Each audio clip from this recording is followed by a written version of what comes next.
Katika kuelekea sikukuu ya mwisho wa mwaka, Jeshi la Polisi linatoa shukrani kwa wananchi wa mkoa wa Tanga katika kuhakikisha usalama unaendelea kutamalaki katika mkoa wetu. Kwa kutambua umuhimu wa sikukuu hizo, Jeshi la Polisi linaendelea kuimarisha usalama katika maeneo yote ya mkoa kwa kufanya doria katika maeneo mbalimbali.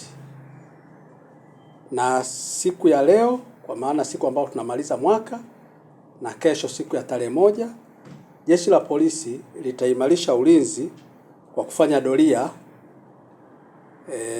katika maeneo mbalimbali kwa kutumia magari, pikipiki, boti na askari ambao wanakwenda kwa miguu.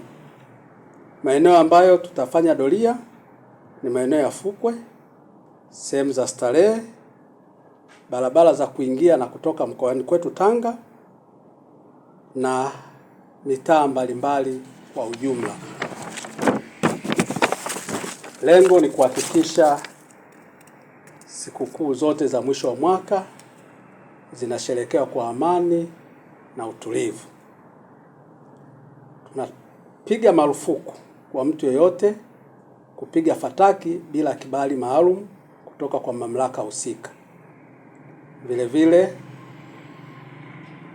hatutapenda kuona mtu anachoma matairi katika barabara zetu au katika eneo lolote, kwa sababu kufanya hivyo ni kuvunja sheria.